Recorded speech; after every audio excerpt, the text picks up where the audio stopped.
Thanks for that warning. Thanks for that warning. And yep, you're all wondering, right? 273 for 10. New Zealand have been restricted to after a brilliant 159 run partnership between Rachin Ravindra and Daryl Mitchell. Mitchell scoring his 5th century and also the first player to score a century against India in this World Cup, by the way. No one else even came close. 130 or 127 balls. But Mohammad Shami's brilliant 5 for 54 and good bowling towards the end, even from Siraj, Bumrah and Kuldeep also pulled things back after the initial onslaught, has ensured what in my book I feel New Zealand are about 20-25 runs short. Bare minimum 25 odd runs short, because I don't think the pitch was tough to bat on. I remember our initial reactions when looking at the pitch was that it's not live grass, so it might slow down. I don't think it slowed down. I think New Zealand's batters lost steam later on, and then of course in the face of some very good bowling from Shami, they lost a few wickets. They couldn't accelerate, they couldn't find that next gear, and I think unfortunately for them also, what happened was that maybe only 2 batters really got you a big score. You had, Daryl Mitchell's 130 and of course that wonderfully made 75 from Rachin Ravindra. Beyond that, no one else really stepped up, and I think today, I dare say, they were really missing a Kane Williamson in the middle order. In fact, they got off the track during the innings twice. Once at the beginning when they lost 2 for 24, if I'm not wrong, and the second time when Rachin Ravindra in fact got out. After that, they sort of, the steep of their run flow got to started, and the wicket pretty much has looked pretty nice. It has looked pretty flat. Nothing as such for the spinners. So I don't think that is something you need to worry about. And it's looked a pretty good wicket coming onto the bat, flat track. So I think it's a good total for India to chase down and break the 20 years jinx, of course. 6 overs, last 6 overs, you just had about 30 runs scored. Primarily because we all felt that okay, Bumrah is bowling well. That was so given. But the guy who surprised you and he took his wickets towards the fag end, Mohammad Shami. We always panned him that okay, maybe he doesn't bowl well in the death overs. Bowl him straight out. I myself had stated, bowl straight out in the power play, don't keep anything in the death. Man, he's proven you wrong in a big way. And kind of, I think the criticism, if you look back at in hindsight, is also not fair, because remember in the 2019 World Cup, in the death only he had gotten you a hat-trick to win India that game against Afghanistan. Yeah. And let us make one thing very clear here, okay? This is what we are going to devote our significant time of in this mid-inning. Sure, New Zealand's batting, we'll touch upon it. Fantastic exhibition from Daryl Mitchell. Great batting, as Shane said, from Rachin Ravindra. Also, some shots that he played had a touch of Yuvraj Singh in that. Yeah. Especially the whip and especially the drive, high elbow drive that is there. Vintage Yuvraj Singh. But Shami. Yeah. He got reverse swing. He bowled the right lens, 5 for 54, and this gentleman, I'm giving you the backdrop that Shami might not have played had Hardik Pandya been fit. Okay, let's be very clear about that. Hardik Pandya, was he fit, he would have played and there was no need of a Shami. Shardul Thakur would have maintained his place. But because Mohammad Shami came in, Hardik Pandya got injured, 2 roles opened up. You needed a batter and you needed a bowler. Suryakumar Yadav became the batter, Mohammad Shami became the bowler. Now, after this performance, and I throw the floor open to everybody now with this question, how difficult will it be to keep Mohammad Shami out? Because he delivered in the power play as well, he delivered even in the death. How difficult is it to keep a Mohammad Shami out? I think it's impossible, but contrary to popular belief, and I know a lot of people are going to be saying this, that no, now you should be keeping him in place of Shardul. I don't see that happening. I think the man who's really in danger right now is Mohammad Siraj. Exactly. I think it is Siraj who's in trouble. Clear cut what is going to happen once Hardik Pandya returns. Because I don't think India are wavering from their, let's say, this need or want that they have to have 8 batters or 8 batting options, batting till number 8. I don't think Shardul and Shami were ever competing for the same spot. And even now, I think the bowler who will be in most trouble is Siraj because he's been very hit or miss throughout. Everyone backed him initially. I also backed him initially because I said he's someone who can do a job for you in multiple phases, can be a good bowler with a new ball, very good in the death as well. Shami's performance today came with exactly those. In fact, he was the first change. So not even with the new ball. Most of his wickets came in the death. I think Shami is definitely playing, and I think Siraj will be the one who will get the axe. It won't be Shardul. As much as I'd like Shardul to stay out of the 11, because again, I'm a firm believer of the fact, and I've said it like tens and thousands of times here on the show, if you play your 7 best batters, why not the best bowlers as well? Mohammad Shami undoubtedly, and I put him ahead of a Siraj as well, if they are to compete for the same spot as well. Right now I get a feeling maybe not, but I don't see this Indian team really putting Shardul out of the side. I don't see that happening for some reason. I know, the team management really backs Shardul Thakur. They feel he is a big match player. He can do it both with the bat and the ball. But I think the fact that you've put him out today tells you about what this team management, also what they make of Shardul Thakur, the bowler.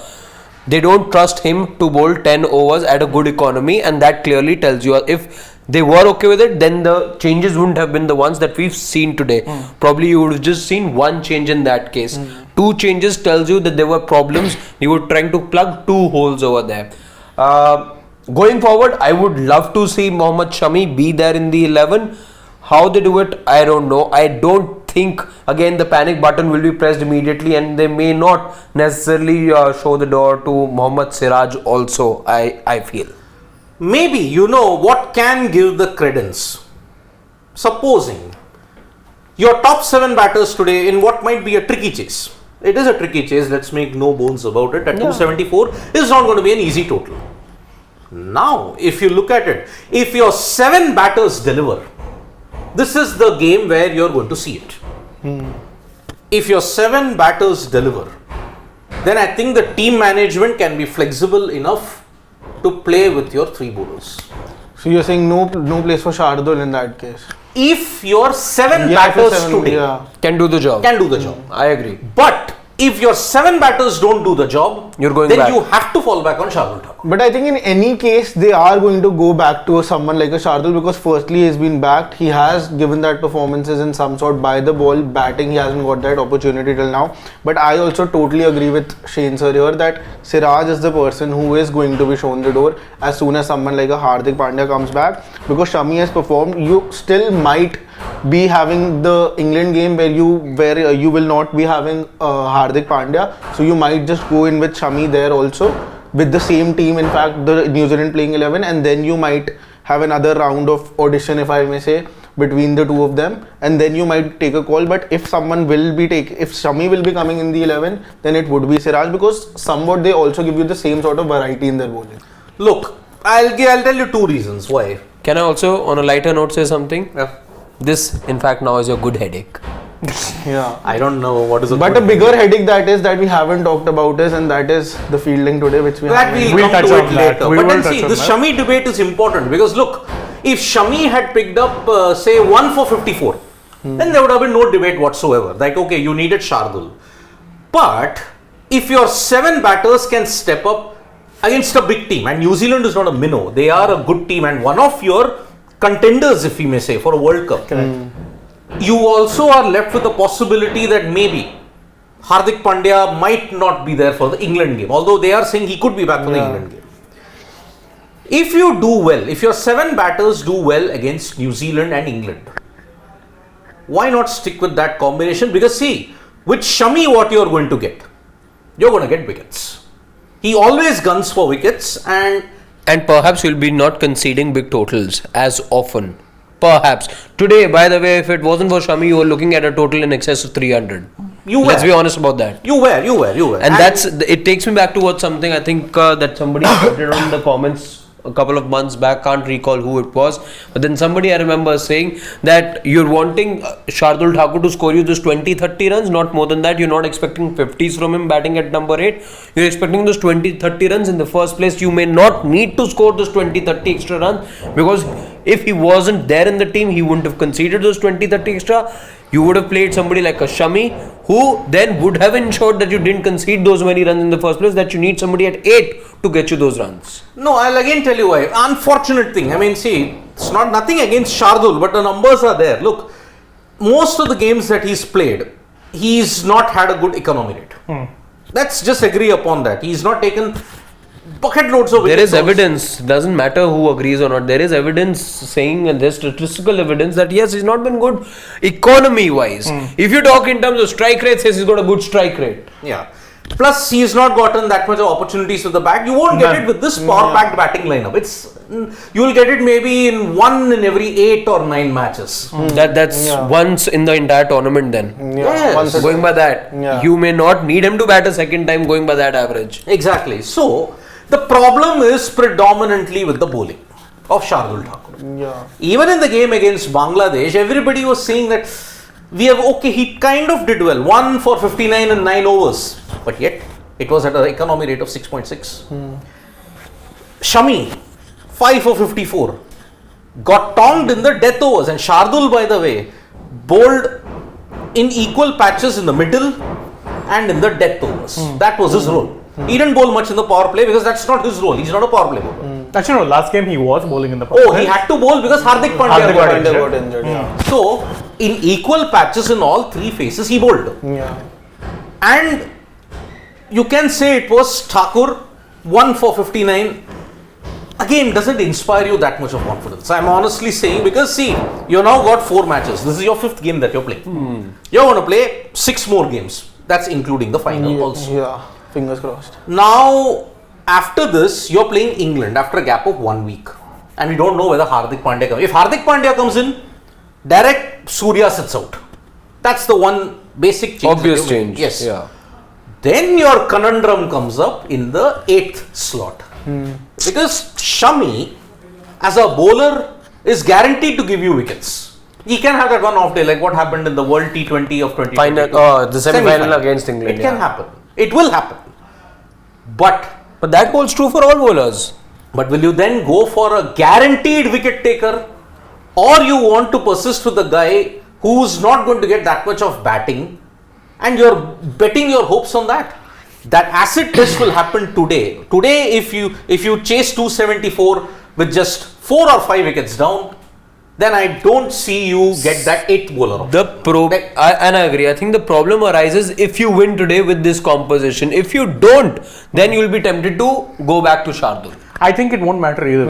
I don't think it will matter. I think you have to remember, and I know we've been given this logic that if you have 7 good batters, then you don't need an 8th, which is fair. But every single ICC tournament that you've had has been down to 1 collapse. And I think having that 8th batter or that 8th batting option is to contingency plan for that collapse. It might seem like it's over planning things, but the simple fact of the matter is you do need to plan even for your contingencies, and thereby that is where the problem lies. Every single time in 2019, what is it that we were saying? The top 3 perform, no problem, you're sorted, and your top 3 did perform. More often than not, your top 3 was getting you runs. Rohit was scoring centuries for fun. Dhawan got a century before he got injured. KL Rahul got a century, if I'm not wrong. Kohli was consistently getting you about 70s, 80s. Everyone knew that wasn't the problem. What happens when those 3 don't perform? Then the load comes on your middle order, which as it is you had a problem with number 4. Now, to be fair, this team doesn't have that problem, but I'm just saying I don't think this team is moving past that idea of a number 8. Which is very strange. Because even in 2019, you had batting till number 8. But I also, just to add on a point to this, that I also feel that the runs Shardul is conceding, apart from his batting, the point that he gives that batting option, also this fact that he can take wickets and break those partnerships. I feel the team is taking in account the runs he's conceding. Of course. But because the wickets he takes it, and I feel he also gives you that extra variety in that bowling, because the thing with Shardul is that teams try to accelerate in his overs and try to accelerate and get those big runs in those overs and play out someone like a Bumrah. So in that situations, he ends up taking wickets. So I think that factor of his is also a very big reason that he is playing. Batting at number 8 is a very big plus point he gives you, but that is also a reason that they are picking Shardul, and I feel that is a big thing that they will stick with Shardul when you know why? See, look at the economy rates today. 4.5, 4.5, 5.4. Okay, these are your paces. Yeah. Shardul, he could have given you 3 for 65 today. On this kind of wicket, he could have given a 3 for 65 or 4 for 70, whatever it is. But again, look at it. If you look at 4 for 70, then you are nearing a total of 290, 295. Kind of. We will never know what it is because Shardul is not playing in Dharamshala. But, as I had mentioned, if your top 7 don't perform, there is a very slim chance that your 8 is going to perform. Yes, I get that point, but you know what? I think also we're reading too much into his bowling. Yeah. You're reading far too much into his bowling. He's there to bowl you 5 overs tops. In an ideal team setup, 5 overs tops get you maybe a wicket or 2 and provide you that buffer at number 8. Need I remind you, even in 2019, India's bowling really wasn't the problem for the most part. You were comfortably seeing out sides. You ran through South Africa. You did relatively well against Australia. I think the margin also gets boosted because towards the end there was no real hope and they just batted through the 50 overs. The only team that really troubled you was England. That's it. Beyond that, nothing. Your bowling was perfect, generally speaking. What was the total? We're talking about economy, and if we need him for a 350 plus, what was the total you were chasing when you lost in 2019 in the semis? 240. Exactly. What was your problem there? You didn't have batting buffer. And not just batting buffer, you had a hodgepodge of a middle order. Remember, you had DK batting, you had Pant batting, Dhoni batting at 8 for some reason. That hodgepodge was the major problem. You had depth. India didn't know how to utilize the depth. Yeah, because your batting at that point just didn't have any semblance of order. There was none. Yeah. None whatsoever. Not compounded by the fact that you dropped your number 4, your main number 4 in Raidu. Your then main number 4 in Vijay Shankar got injured after 2 games, if I'm not wrong, and thereafter 3 games, and thereafter the hodgepodge became even more of a hodgepodge, so it was problematic. Here, you at least have known from the get-go that this is the way our batting order is going to look, including the number 8. You've known how it is. It's actually been, dare I say, very consistently planned, even when they were resting and rotating players. You knew that Shardul was there as that number 8. And he's only going to be there for that contingency plan. I don't think this team, having been there's a saying that you're once bitten, twice shy. How many times have they been bitten in major ICC tournaments now due to bad half an hours? That Shardul is a contingency plan for that, and you can take it from me in writing. They're not deviating from it, even if they win by 10 wickets today. Take it from me in writing. That will be the thing. But remember, this has opened up a big debate on, suppose if Hardik is fit, and supposing he is fit by November 2 for the Sri Lanka game. There's every chance he might even be fit for England. England. Don't forget, he's travelling to Lucknow. He will be travelling to Lucknow with the team, which means they are very optimistic right now that he really won't require anything. And he got injured on, what was the date? It was Thursday. 19. So from 19 to 29th. Good amount of time to recover if it's just a sprain, that is. But we don't know how bad the ankle injury is because they haven't released anything in public at this point. So, that's the thing. So, Mohammad Shami or Shardul Thakur, this debate will continue until 29th. Both, and Siraj goes out. Both and Siraj, that'll be harsh. It will be harsh. Yeah. It will be harsh. the same figures as Bumrah today. Same figures. He's That's bounced back how, and that's how fine the margins are. It's the same man a month back single-handedly won you the final of the Asia Cup. Look what things are, how things change.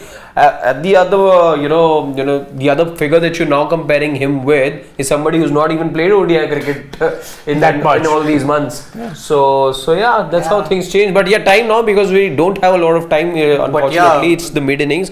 Must we talk about the fielding lapses? Yes. Not 1, not 2, 3, 4 of them. Yeah. 12 runs is where Rachin Ravindra was on. 12 runs when his catch got dropped. By who? Ravindra. The most unlikely person to drop the catch even in his sleep. Exactly. I mean, Ravindra Jadeja and Rachin Ravindra, it kind of reminds me of that Daniel Vettori bowling to Brian Vettori. It was like that. I mean, that's how it is. I mean, simple catch. I mean, I thought miracles are not possible. Miracle is happening. Because Jadeja dropping a catch twice is very, very rare. Twice. And also the fact that even Jasprit Bumrah had a horror day in the field. Yeah. He couldn't. First he missed the catch. Then one ball spun away. He didn't know. Oh, Yeah, you take it or I take it. No, and more than that, I wanted to raise this thing.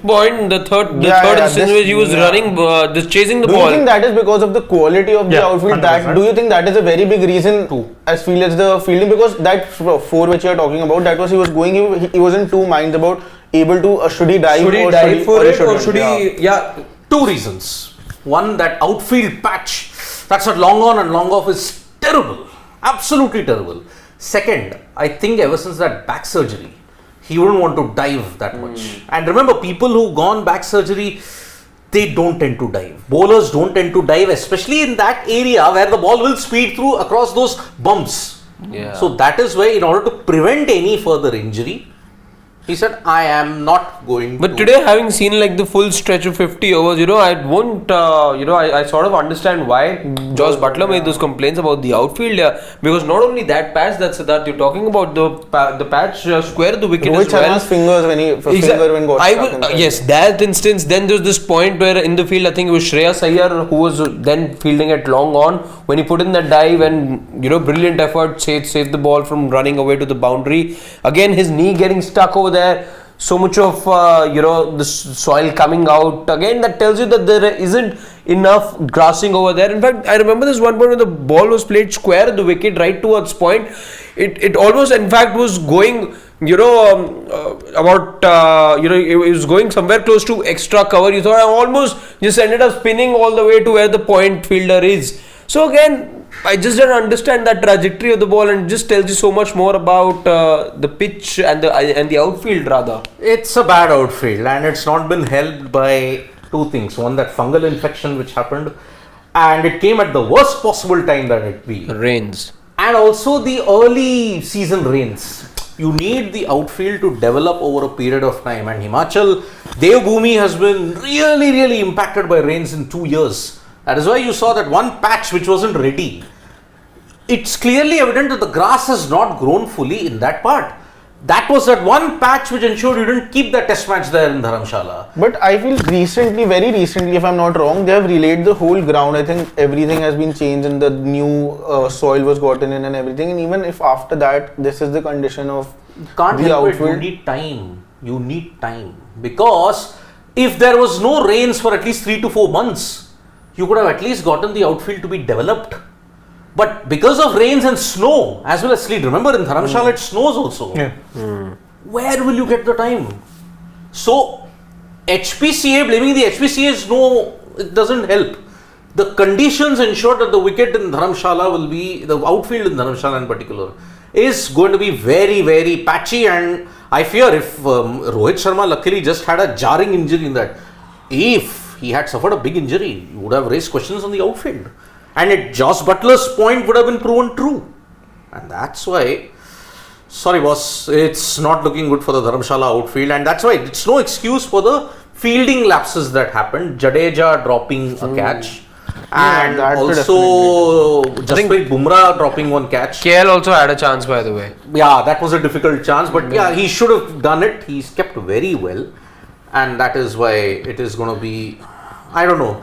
One crack that has started to appear is the fielding. One hopes that is peppered over soon. Or you hope that it's actually just about it being a one-off day. One-off day, yeah. Aberrations happen. But it's been now, the complaints been there for 4 games now in Dharamshala. I'm not talking about that. I was talking about it as Fielding. One hopes, yeah, because you're going to face 2 good nations with good fielding sides. One is England and other is South Africa. One in Lucknow, one in Kolkata, where the outfield is much lusher. And dare I say, the relaying that has happened in Lucknow has been damn good. I agree with that sense, and that is why But did they relay the ground, or was it just the pitch? No, I the think entire outfield was Yeah, relayed. yeah. And even the pitch Recently, also. pretty recently. Pitch I know. Pitch about definitely was. 7-8 months back only, I guess. Yeah. Just after the IPL. Any other subject we want to touch upon before we take some of the comments? We will take the comments now. I think we'll speak a bit about Daryl Mitchell and Rachin Ravindra. I mean, superb partnership. Mitchell continues to impress every single time But he comes. like you said, it's no point blaming the HPCA for this. But last night I was listening to this Arun Dhumal interview. According to him, everything is absolutely fine. Everyone is pretty happy with the outfield. That's what exactly he said. I See, think he's got to he say hasn't that. seen the Joss Butlers. I don't statement. expect him to say anything different. Yeah, Truth be that's told, I think he's bound by You cannot his blame role. him if you can't keep your even eyes if, shut. even in if such- the house is on fire, he'll say, no, it's under control. He'll have to say that despite there only being, the house is getting charred. Yet you'll have to say, no, it's just a small fire. Nothing See is no happening. evil.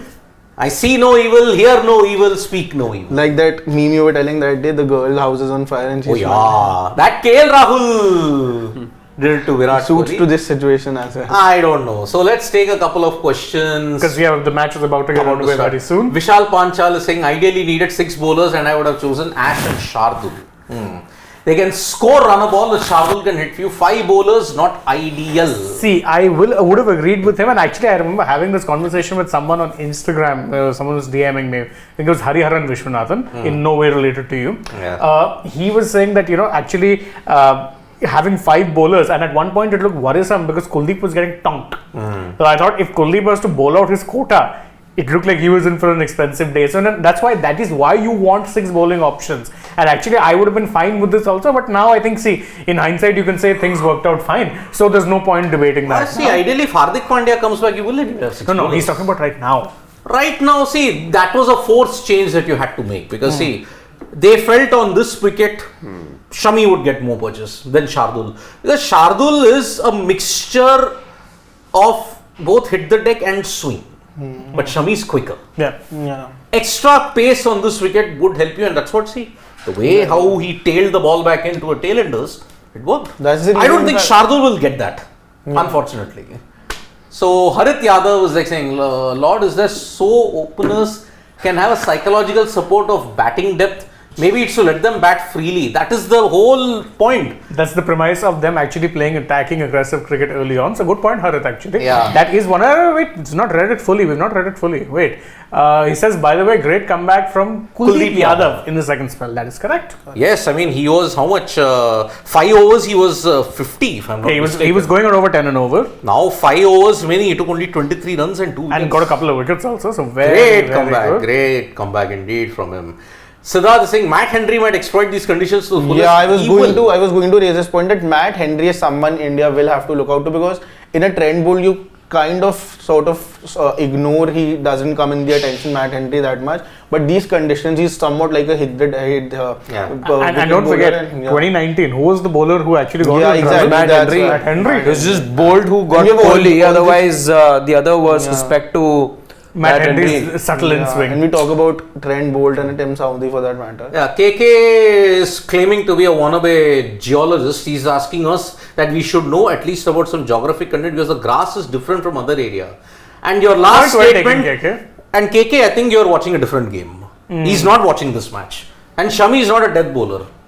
No, to be fair, Shami, I've never said he's not a death bowler. I've said he's hit or miss in the death, which I still stand by. In the world, he will either get you 3 wickets or he'll get you tonked for 50 runs. That is correct. I still stand by that. See, KK, he won you that game against Afghanistan in 2019. He won you that game. He's gotten you 5 wickets, and that too, most of them have come in the death.